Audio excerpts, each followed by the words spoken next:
Tonight, three huge sporting events in Britain today. Another 1 million people took to the streets of Yorkshire to watch stage 2 of the Tour de France. Novak Djokovic beat Roger Federer in the Wimbledon final.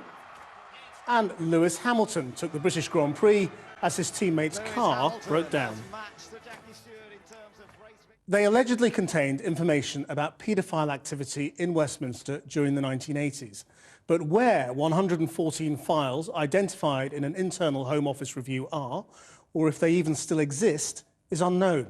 The Home Secretary, Theresa May, will tomorrow respond to Labour's calls for a wide-ranging inquiry into the child sex abuse claims. But today, the former Cabinet Minister, Lord Tebbit, said he thought there could have been a political cover-up of child abuse claims during the 1980s. Our Home Affairs correspondent Simon Israel reports. Westminster has been anything but reassured by the Home Office's decision for yet another review. It's no longer what may or may not be in the dossier alleging child sex abuse 3 decades ago. Now Labour want the focus not just on how allegations in the 80s were handled, but in the 90s as well, and not just at the Home Office, but in other government departments too. We need to have a much wider inquiry into what was happening in the Home Office, in Whitehall, in the police and in the prosecution authorities in the 80s and 90s. What did they actually do with these allegations around child abuse? That's where we think that the government at the moment aren't taking this as far as they need to. The Home Office was silent today, referring all inquiries to the correspondence published yesterday. In one letter, the Permanent Secretary, Mark Sedwill, revealed details of the analysis of over 750,000 files. Of those, just 573, less than 1%, were identified as potentially relevant and examined. The real interest, however, lies in 114 other potentially relevant files now presumed destroyed or missing.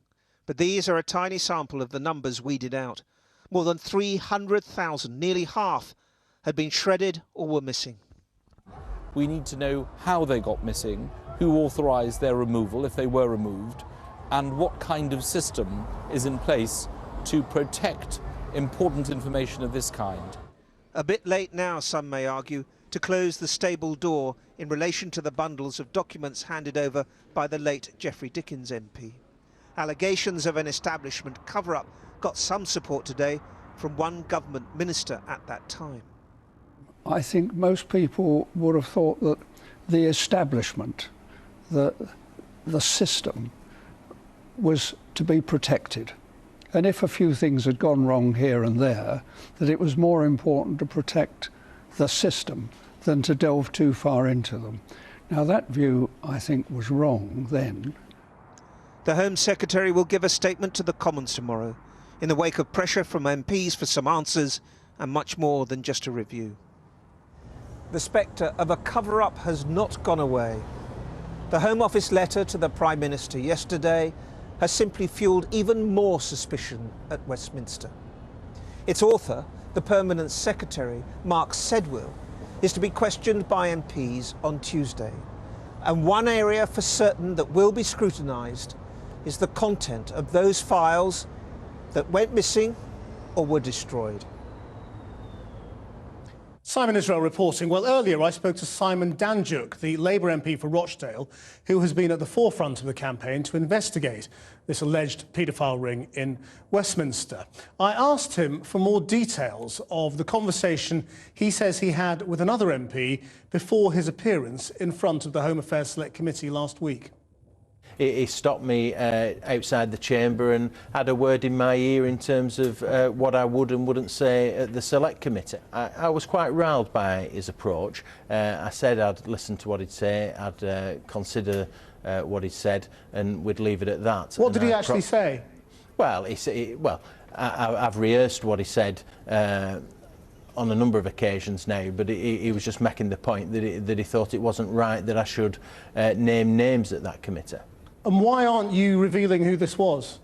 I think the MP that spoke to me on Monday night should come forward, reveal himself and explain to the public why he felt it was important that he approached me in the way that he did, justify his actions. That's for him to do. It's not for me to do that. He should reveal who he is and justify the actions of what he did. And did it change your approach to the evidence you gave?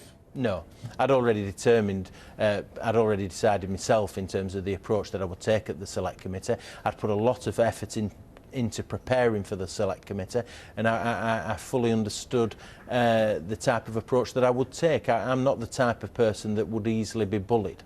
Lord Tebbit, Norman Tebbit, has talked today about this idea that the culture of the time in the 1980s was to protect the establishment.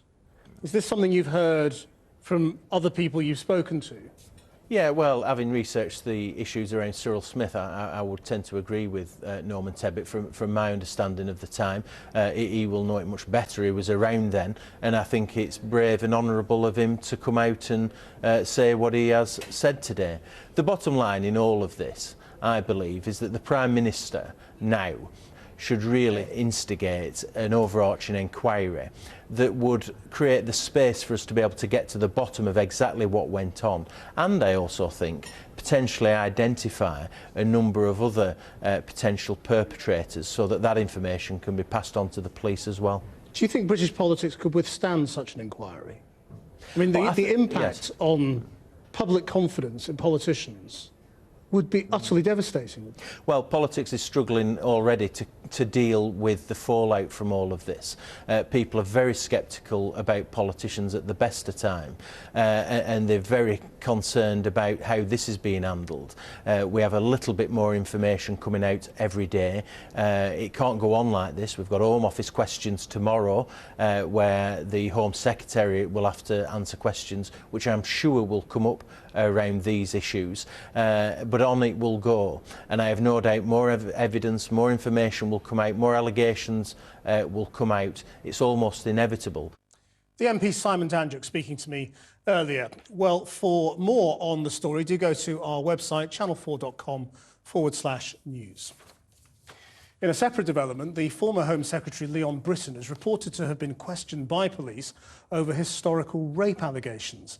The Independent on Sunday newspaper says Lord Brittan was interviewed last month about the claims, which relate to an alleged incident involving a woman in London in the 1960s. Lord Brittan has not commented, but is believed to deny the allegations. 6 people have been arrested in Israel in connection with the murder of Palestinian teenager Mohammed Abu Qadir.